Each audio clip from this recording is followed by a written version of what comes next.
During 2018, we've seen Europe becoming more and more problematic. We've all seen the ESMA restrictions, GDPR, and a lot of other factors that are making Europe less and less lucrative. Beyond that, we see Beijing also consistently tightening its grip on financial services, capital outflows, and so on.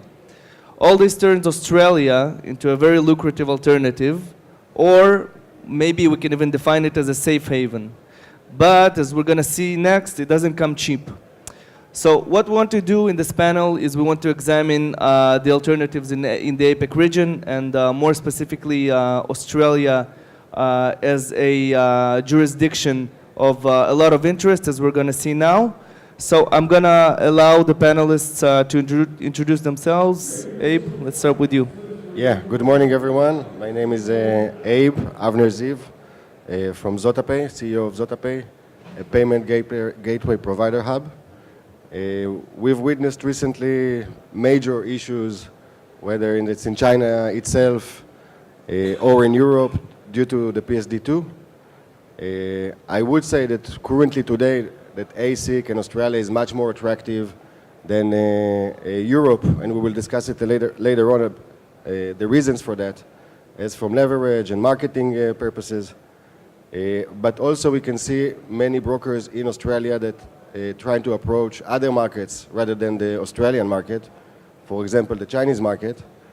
And here we come, it becomes a little bit more interesting how ASIC can or not regulate this activity with the local Chinese market.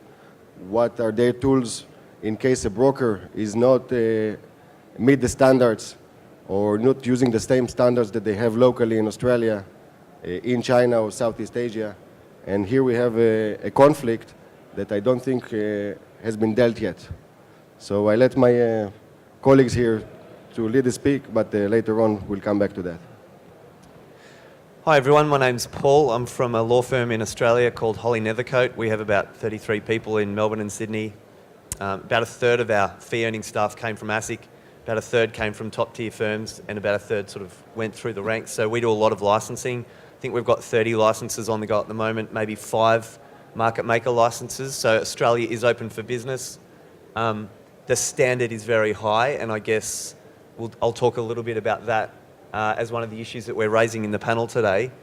The other thing that we'll be talking about obviously is the payments aspect, and so we're currently, some of you who know us, we've done this before, but we're crowdfunding advice from 14 countries about what you can and cannot do, because a lot of the PSPs are requiring legal advice now to show that the payment methods and processes are acceptable under local jurisdictions. So happy to talk about that later as well, but they're sort of the 2 issues that I'll be commenting on.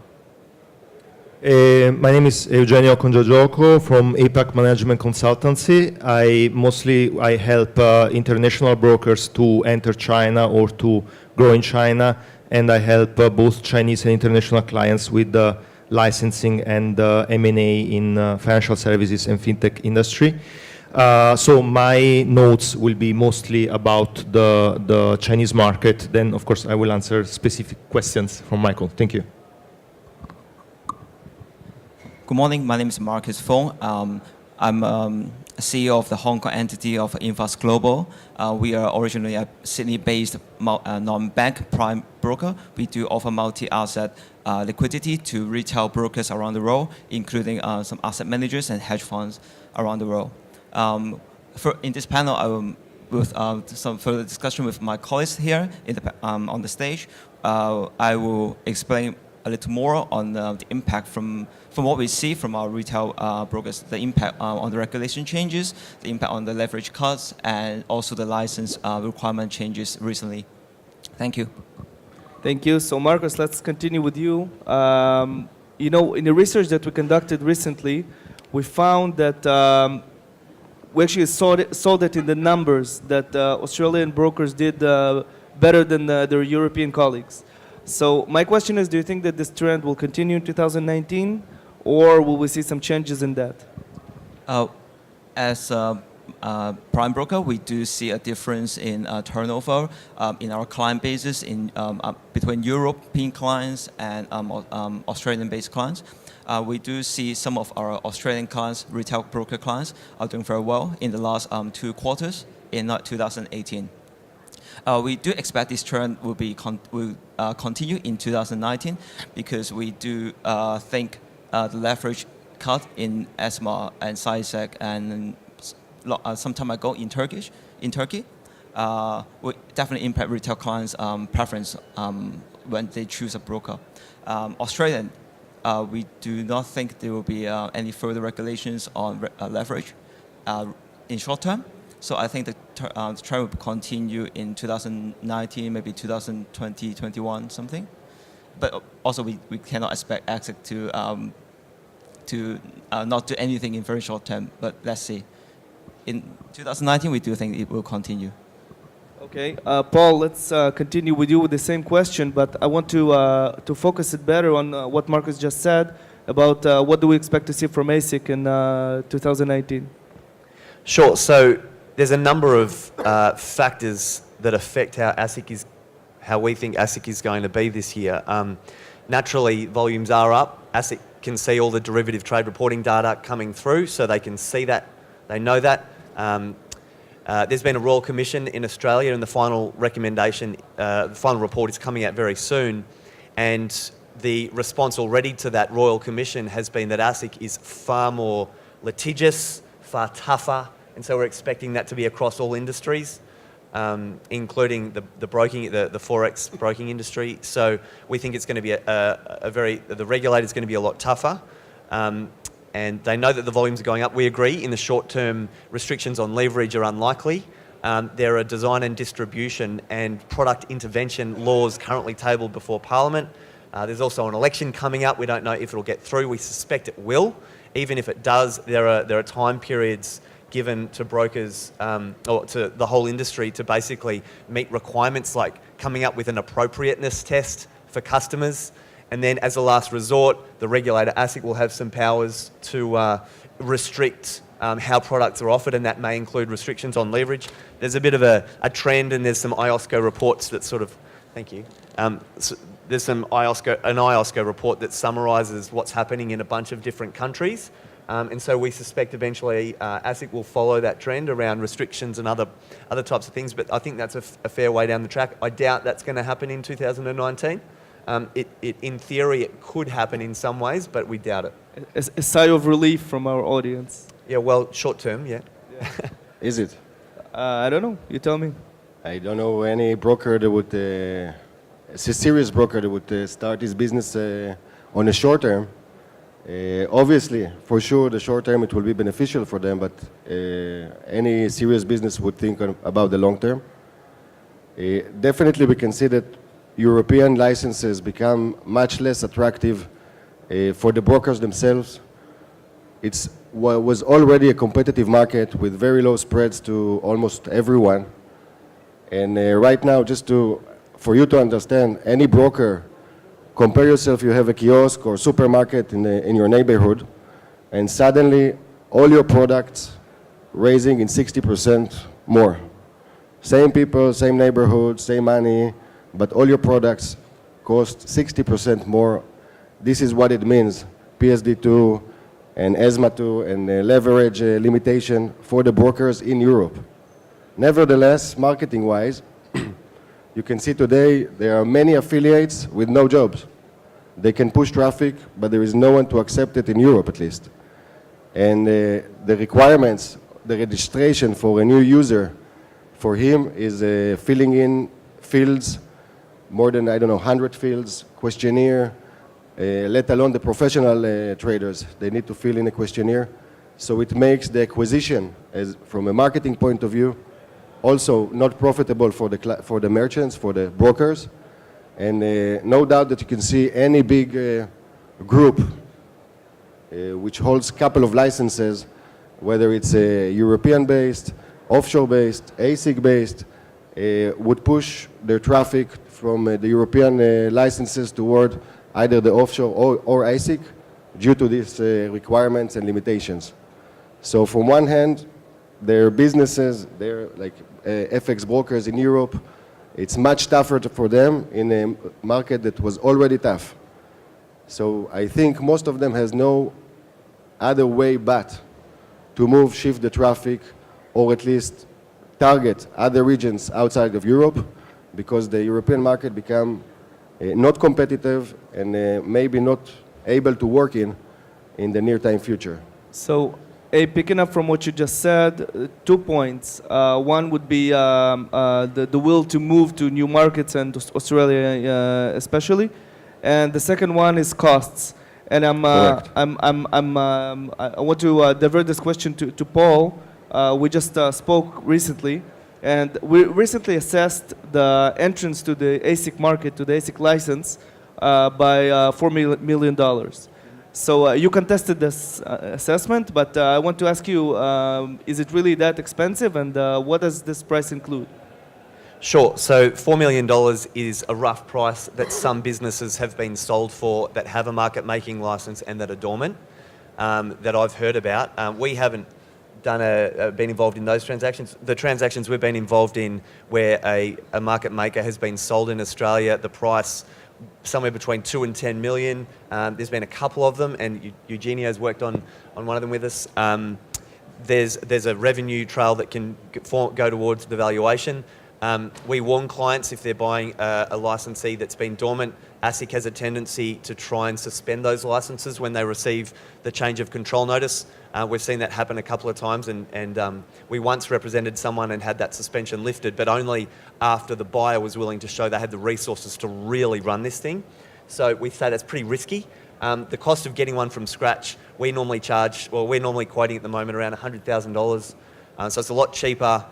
It takes that's 50 grand for the license application, and so our head of licensing previously oversaw ASIC's team of licensing for 15 years, so he really knows his stuff, but it's still really hard.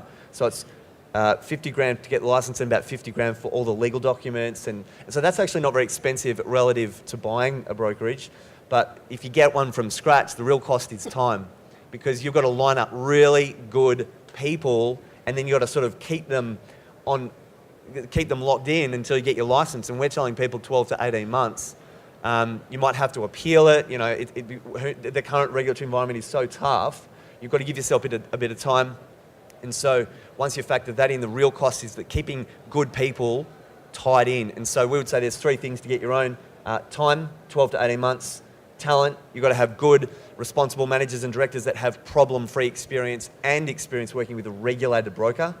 And then you have to have, I try to make it 3 T's, but you've got to keep it thorough, right? You've got to be really, really thorough. And so ASIC wants to see that you're basically ready to go. They're going to be questioning whether you're just trying to sort of regulatory arbitrage the global market by, picking up European customers. Particularly if you're from China.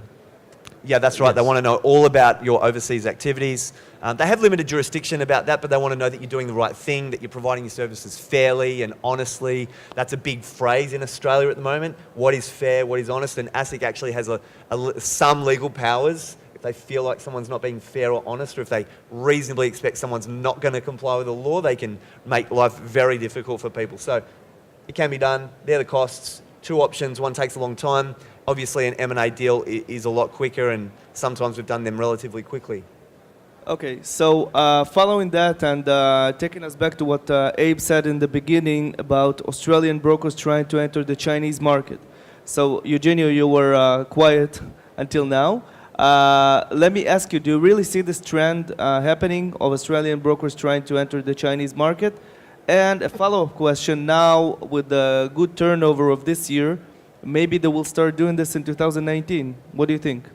Okay, so let's say there are 2 reasons why Australian companies, Australian brokers might want to enter China. One is because they are expanding globally, and this is going to happen because right now Australia is the hottest jurisdiction in terms of tier 1, tier 2 jurisdiction in the world because it has not implemented yet the restrictions that are present elsewhere.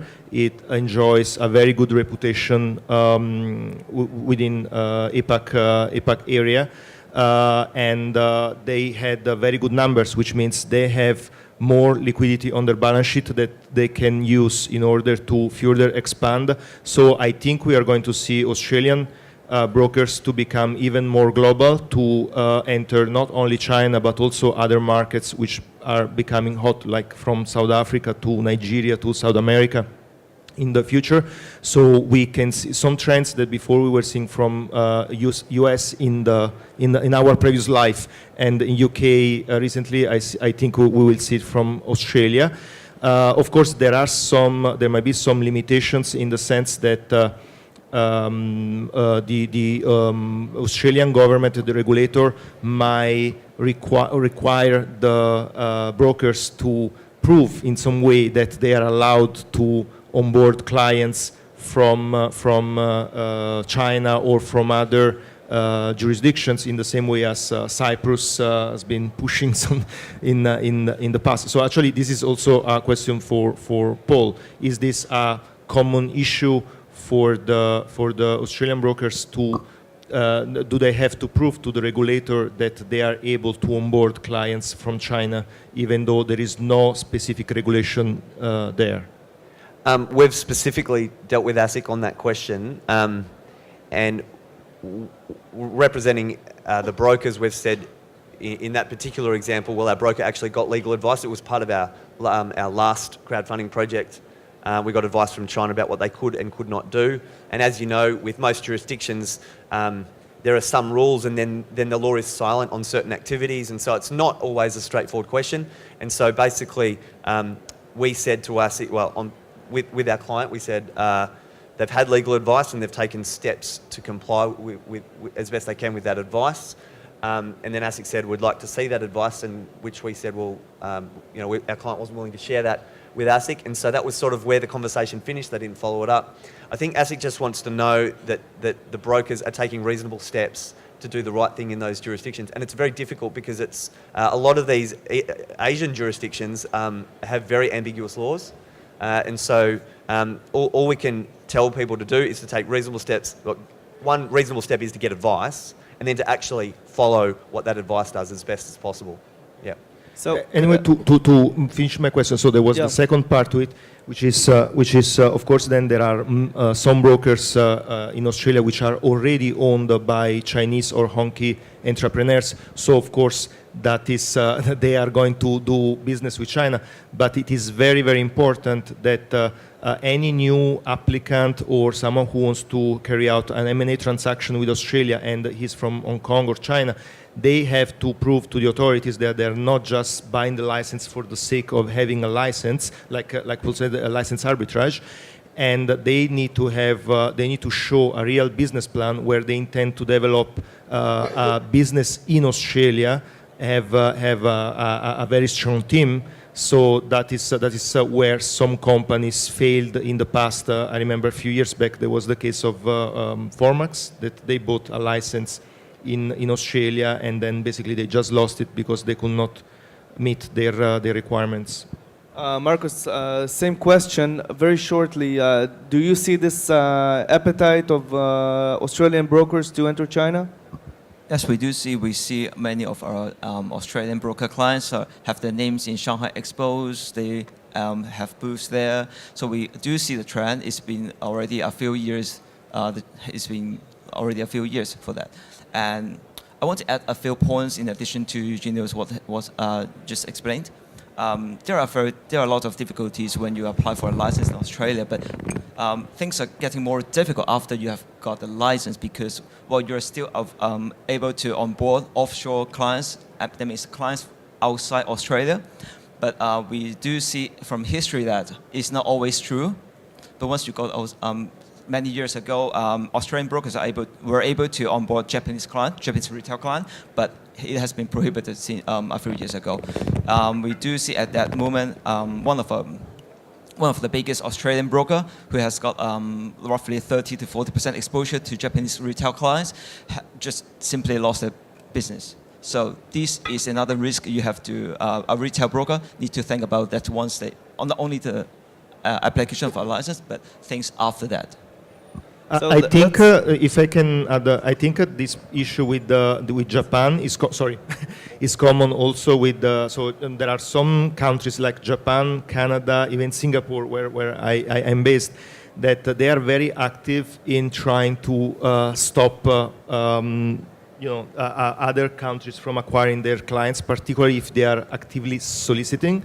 So usually what they do is, the first thing they do, they pick up the phone and they call the authority where the broker is from to say, get these guys to stop. I think US, Canada, Japan and Singapore are the most active in this. In fact, some restrictions that were entered in Cyprus last year were that was the source of it, that the SISEC got calls from the Japan authority all the time. Okay. So Abe, I want to ask you, we talked about China. So during 2018, we reported quite a few crackdowns, both from the government and from local authorities. And the notion is that China is becoming more and more problematic. But then again, we hear also different trends about more and more people entering China quietly, more and more brokers doing activity there. So can you settle this discussion? What can you say about Chinese activity right now? Yeah, definitely. And before I have some comments about my colleagues, what they said. And I would say it's very nice, with all due respect to the ASIC or other regulators, they are responsible for what's going on in their region. However, it's not how the Chinese government see the same things. So, as in the eyes of the Chinese or the Chinese authorities, currently, today, FX is prohibited. If we were in a gray zone industry maybe a year ago and a couple of years ago, and we could say gambling is prohibited and FX maybe is a gray zone industry, on 2018 we saw totally differently. FX is much more difficult today than gambling. And you know how the Chinese authorities are against gambling. So we are in a very bad position today from their point of view. They will do almost anything to stop proactively foreign brokers from conducting businesses in China. We heard stories about brokers that have been invited. I think you already wrote a couple of articles about it. Foreign brokers, been invited for investigation or to answer some questions in front of the authorities. And in the end of the day, we see a lot of banking issues. If we had maybe 20 providers a year and a half ago, that are doing FX, today none of them officially is doing FX. None of them, in fact, is willing to do processing for FX. And the traditional Union Pay and Alipay methods are no longer available for FX brokers. And even if you do have, you find here and there are a lot of problems coming from the end users. I would call it epidemic, from end users that are maliciously complained on a broker, even if it's not true, even if they want money just for the sake of it, or in order to blackmail the broker, and until they not resolve the complaint, officially sending a letter to their bank with a cancellation letter, they will not, the account will be frozen. All the funds that has been processed there in the past day or two will be blocked. And in some cases, we've witnessed at least two of DinPay and Baofu, which were the strongest FX processor PSPs. Currently today, their licenses are revoked. So also license revoked, and Chinese are taking their licenses, the PSP, and today from 300 we see only 100 left with licenses, and none of them is willing to take the risk for FX. So you need to be very creative in terms of solutions, and we see a new type of solution, payment solution came into the world under the name of P2P. It's a local payment transfer from person to person. Let me stop you there because I want to give Eugenio the chance to follow up on that question. Do you share this doom and gloom forecast? That, Well, APAC gave? I share most of what he said because, of course, we are on the same. Also, what advice can you give to brokers who want to work in China, given that situation right now? Yeah. So all of my clients, which are brokers operating in China, are facing this problem. So in the last, let's say, 2 years, let's say the brokers have been facing more challenges in China, particularly 3. One has been about payments. Second one has been about direct lead generation because of the bans introduced by Baidu, the main search engine. And the third one is this problem of the blackmailing that he mentioned, because before this blackmailing was only happening when the broker was not treating fairly the client or was doing some screw up. Actually, all this, unfortunately, I must say, started with the binary option brokers operating in China, because there were, without making names, but everyone knows in the industry, there was one in particular that messed up quite badly in China, and that is where the trend of blackmailing started. And now, instead, we are at the point where many clients and IBs know how fragile the regulatory framework of a broker in China is, so they use this even when they just lost, because they just lost money, that the broker didn't do anything wrong at all. They just go there, okay, I want part of my money back, otherwise I'm going to go to the authorities. If the broker does not know how to deal with that, then that is a problem, because it's not just about the economic problem with the single client, but it's the fact that once they complain, their account might be frozen. So maybe for a 1,000 RMB dispute, they have 5 million RMB, under ransom, for, under hostage, because of this problem. So this is a problem.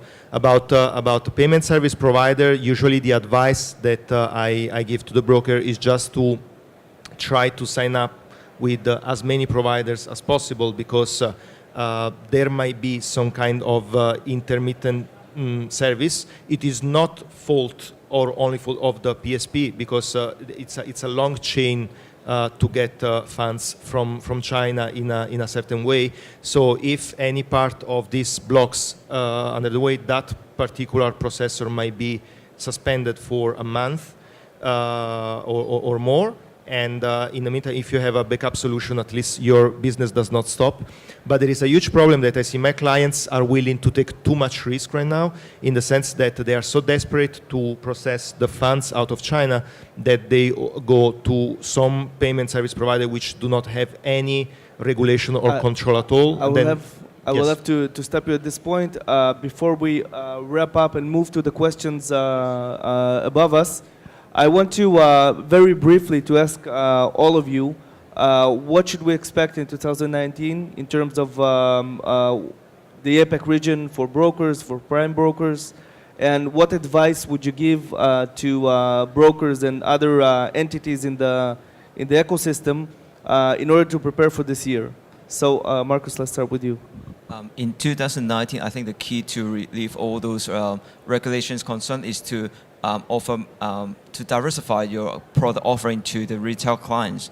You can't avoid all the regulation changes. You don't have any control on that, but you can control on your product offering. We do believe that offering, in addition to FX, metals, single stocks, stock indices, the multi-asset offering to the retail client is the key to relieve those concerns.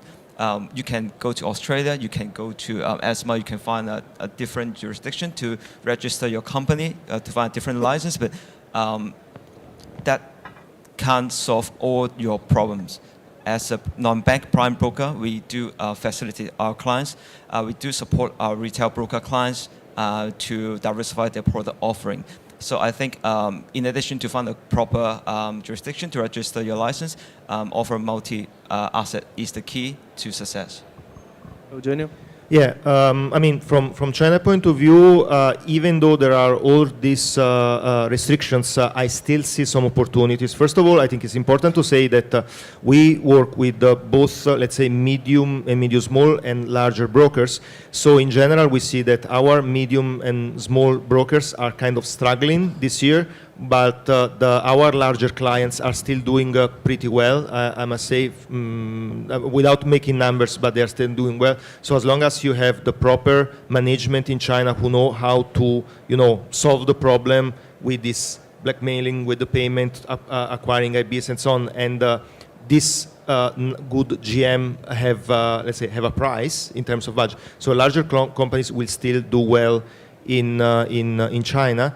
Other opportunities in China are maybe from M&A, because we start seeing some little steps. I will not go in detail now because we have no time in this, but so there have been some deals in the market we know a very large brokerage house that now is, I think, 52% owned by a Chinese entity. So they might stand one step ahead towards the other. So there might be something there happening, because there was a law passed some time back in China where now even financial services company can be owned for more than 51% by foreign investors. But this is only a large scale. In terms of other markets, as I mentioned earlier, I think South Africa, Nigeria, and South America are other interesting countries for my clients. Okay, Paul? Okay, so I agree with what Marcus said. We've helped a few people add equities to their license already in the last year and a half because of the changes that are happening, so diversifying that way. Also, we act for a lot of crypto exchanges. It takes a couple of weeks to register a crypto exchange in Australia. That's one way to start operating in Australia with that service offering, and it's much easier to do. The main suggestion we would make is, as lawyers, is just to know what your legal obligations are in other countries. So if you want to know more, I can talk to you afterwards about if you want to be part of the crowdfunding for 14 different countries. The other thing is we've got training that we're running here tomorrow. If you want to know what your obligations are under an AFSL, you can talk to me about that. So just being proactive, so knowing what's coming up. And also part of being proactive is saying, how can we start looking at whether our products are actually appropriate for our customers? Because this appropriateness requirement is going to be coming in Australia. And so maybe if they're over the age of 80, maybe if they're mentally disabled, maybe if they're using their pension fund, maybe we just don't allow them to open an account. Most of you already have rules like that, but actually pushing in that direction. So that's sort of some things to think about. Could go on, but... Okay. Abe, this question is relevant for you, so maybe we could just connect this to your summary. So how does ASIC or China view payments in crypto? Is it AML compliant? Is it a good way to avoid credit card problems, I guess? So you have time for another session now? So just to wrap up. You have a session now, that's why we're in a hurry. Just to wrap up and clarify something, before we talked about the legal opinion for brokers requirement for each and every country. I just wanted to make sure that clarification that Visa and MasterCard, mainly Visa, now has issued a new article that the acquirers must have a legal opinion from every local country that their broker wants to operate in. So it's not a regulator requirement more than a Visa and a PSP acquirer point of view of requirements. And that's why we're doing this crowdfunding, is actually Visa, MasterCard, and also Google and Apple in their stores. Exactly. Yeah. So from regulator point of view, it's not required. However, Visa and MasterCard. Now, we were speaking about China. Obviously, there is no real lawyer that will issue a letter of legal opinion that a foreign broker can do it today. But again, there is no requirement because it's not Visa and MasterCard. There is no distribution for that. So the Chinese are working a little bit differently, and that's why we can see here no legal opinions, but still ASIC regulators, and this combination still exists today. And none of them, not the ASIC or the Chinese, know exactly what to do because of that, and it still exists. In terms of my recommendation, is in terms of marketing, I would say that the Forex brokers which are regulated needs to speak about FTDR, meaning FTD that came and have been verified to the regulator, completed all the fields, and the new affiliate, as I see it, needs to provide the FTD, including all the information inside, like in the onboarding process and the requirements. Now, in terms of